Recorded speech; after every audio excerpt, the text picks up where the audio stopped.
Assalamu alaikum dostlar. Бұл чыгарылышта мен сіздерге Нонсан клубника фестивалі жөнінде айтып берейін. Нонсан клубника фестивалі Кореядағы ең белгілүү жана жазғы фестивальдардын бири. Ал жыл сайын Нонсан шаарында өтөт жана миңдеген туристтерди тартат. Клубника фестивалі жыл сайын март айында өтөт жана 3-5 күнгө созулат. Клубниканын эң бышкан мезгилине туура келет. Бұл фестивальга жыл сайын жүздөгөн, миңдеген адамдар келет. Алардын ичинде жергиликтүү жана чет өлкөлөрдөн келгендер да бар. Корея өкмөтү тарабынан колдоо алынат. Нонсан шаарын дүйнөгө тааныткан негизги иш-чара.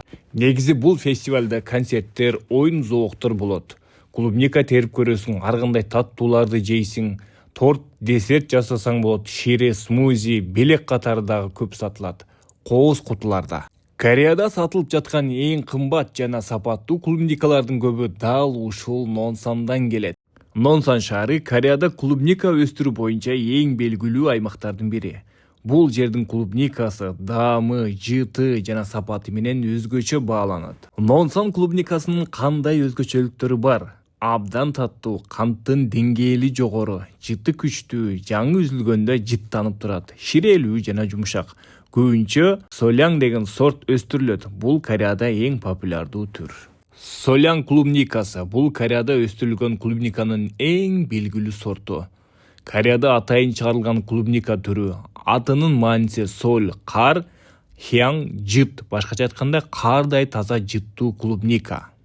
Соляң клубникасынын өзгөчөлүктөрү абдан таттуу, кант деңгээли жогору, жыты күчтүү, жумшак жана ширелүү, түсү ачык жана кызыл, кооз. Эмне үчүн Нонсан клубникасы жакшы жана популярдуу? Анткени Нонсан шаарынын климаты клубника өстүрүүгө ыңгайлуу. Кышы жумшак, заманбап теплица, жабык өстүрүү колдонулат. Дыйкандар тажрыйбалуу, сапат каттуу көзөмөлдөнөт. Нонсандагы клубника фестивалы кандай өтөт? Негизи 5 этап менен өтөт. Биринчи этап клубника терүү, фермага кирип өзүңүз тересиз, тергениңизди ошол жерде жей аласыз.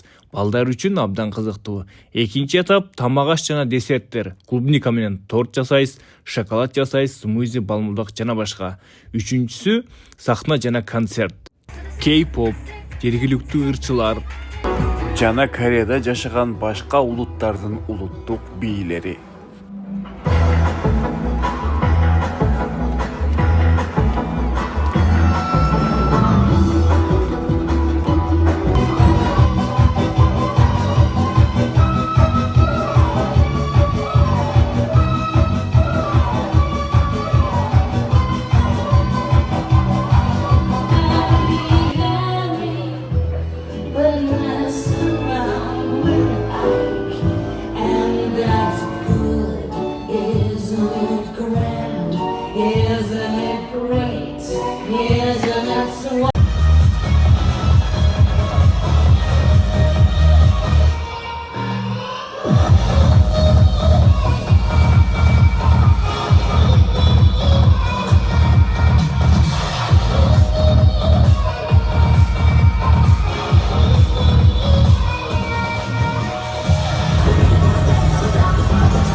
Төртүнчүсү оюн-соок жана конкурстар, клубника менен оюндар, үй бүлөлүк конкурстар, белектер, сувенирлер. Акыркысы 5-чи фото зоналар, чоң клубника фигуралары, Instagram үчүн кооз жерлер, 3D декорациялар. Бул клубника фестивалын корейлер болушунча клубникага окшоткон аракет кылыштыр. Мисалы, бул клубникалуу арык. Буга корейлер буттарын салып олтурушат. Ал эми бул клубника түстөгү портер. Палаткалардан клубниканын сүрөтүн көрүүгө болот. Бул сатуучунун фартугу жана шляпасы клубникалуу. Баланы тынч жана ыңгайлуу шартта кароочу бөлмө суишил клубника түстө. Жада калса, уборныйдын түсү да клубника түстө дейин десем окшошпой калды. А бул жердеги уборный чынында клубника түстө, жада калса клубника сүрөтү менен турат. Көчөнүн баардык тарактарында ушундай клубникалуу шариктерди илип чыгышыптыр. Бул тез жардам кызматы. Клубниканы көп жеп алып өзүн жаман сезгендер үчүн кызматка даяр. Бүгүн клубника дыйкандарынын соодасы жакшы болду окшойт. Анткени көчөдө бараткан көпчүлүк адамдар клубника сатып алып бара жатканын көрүүгө болот. Жашаганды билишет, чатырларды тигип алышып, сатып алган тамактарын, сатып алган клубникаларын жеп, пикник кылып олтурушат. Биз да алардан кем калабызбы деп, чатыры жок эле пикник кылып олтуруп койдук.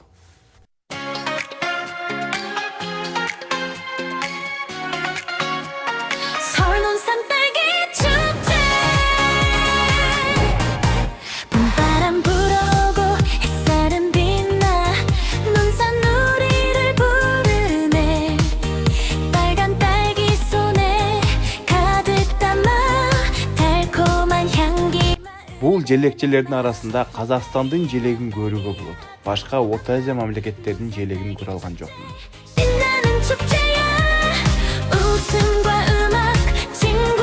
Достор, ушул фестиваль тууралуу силерге айтып берейин деп, атайын 120 километрден ашуун жерден жол артып келдим. Видеого тарттым, монтаж кылдым, көп убактымды короттум. Эми мени тактап бир лайк басып, комментарий жазып койсоңор, абдан ыраазы болор элем. Кийинки фестивалдардан, кийинки жашылыктардан көрүшкөнчө аман болуңар.